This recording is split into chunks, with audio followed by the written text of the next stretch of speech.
Olá, tudo bem? Eu sou o advogado José Beraldo. A nossa aula se refere em defesa do acusado. É um tema bastante importante porque todos os réus, todos os acusados judicialmente têm o direito da ampla defesa. Eu costumo falar que o Estado é um dragão muito grande e o réu é uma formiguinha. Então, olha a desproporcionalidade. Então, nós temos que nivelar, ou seja, existe o instituto jurídico da própria paridade de armas. O que é a paridade de armas?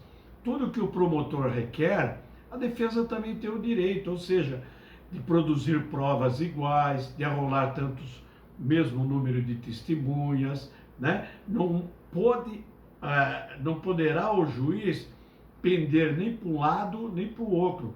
O juiz, ele tem que ser imparcial. Eu costumo falar, o magistrado, ele é um escravagista. Ele é o escravo da lei. Ele tem que aplicar a lei a cada caso concreto.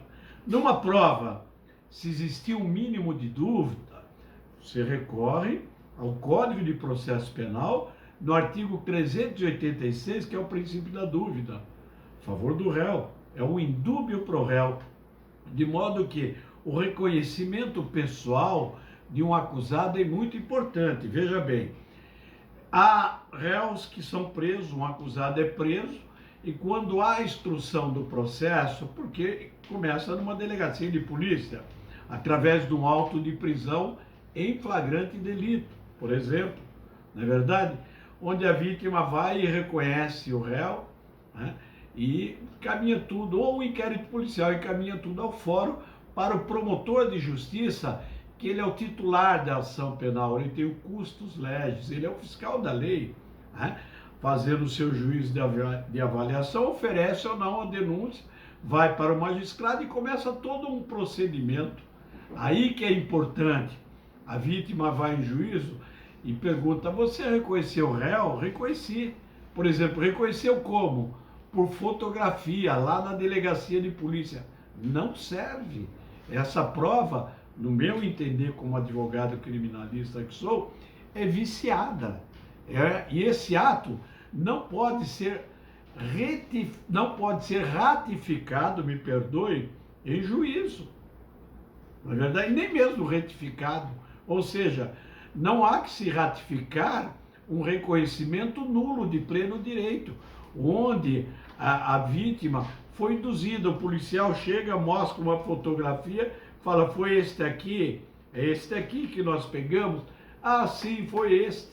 E, na verdade, a vítima tem dúvida. Então, é muito importante aqui nós lembrarmos, pode se aproximar um pouquinho mais, do artigo 226 do Código de Processo Penal, que diz, quando houver necessidade de fazer o reconhecimento de pessoas, processar da seguinte forma, né? A pessoa que tiver fazer o reconhecimento, será convidada a descrever a pessoa que deve ser reconhecida. Ou seja, a vítima tem que falar, olha, ele era alto, ele era calvo, ele tinha uma mancha aqui, já vai descrevendo.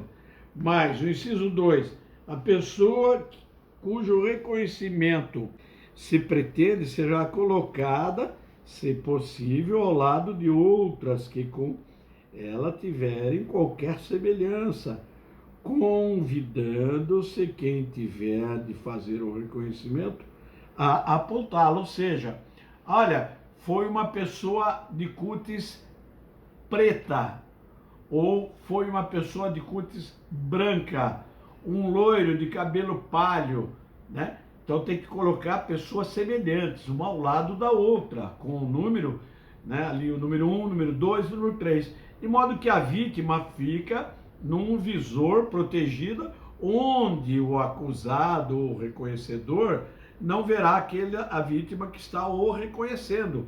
Então há que ter todo um cuidado. E isso tem que ser feito na delegacia de polícia, que chama auto de reconhecimento. E a vítima assina, juntamente com 2 testemunhas. É isto mesmo. E no fórum se ratifica esse termo.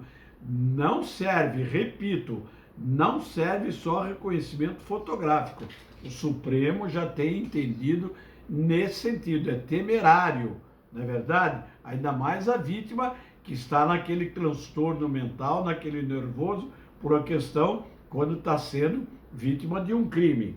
Então vamos lá. E o terceiro, se tiver razão para recear que a pessoa chamada para o reconhecimento por efeito de intimidação ou influência não diga a verdade em face da pessoa que deve ter reconhecida, a autoridade providenciar para que essa não veja aquela. Isso não importa. Aqui o inciso é uma letra morta, porque diz, se tiver razão, olha, se a vítima ficar com receio de reconhecer, vai tomar a providência? Não, a autoridade policial, o Ministério Público, o juiz de direito, as partes, tem que preservar a vítima. É lógico que o policial, num auto de flagrante, por exemplo, reconhecer um roubador que foi pego em flagrante, não precisa colocar ao lado de outra, e o policial não precisa temer nada. Aquele que está sendo reconhecido sabe, o policial aponta ele, não é verdade? E vamos aqui, o inciso 4 diz, o ato de reconhecimento lavrar-se-á o auto pormenorizado, subscrito pela autoridade, pela pessoa chamada, para reconhecer o reconhecimento por duas testemunhas. É o que eu disse ainda há pouco, né? Além da vítima, duas testemunhas se faz um auto de reconhecimento.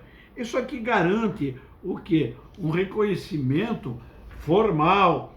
E eu lembro aqui essa obra que é muito importante para nós, estudiosos do direito, que é o Guilherme de Souza Nutti, que eu recomendo, Código de Processo Penal. Ele diz que o reconhecimento é o ato pelo qual uma pessoa admite e afirma como certo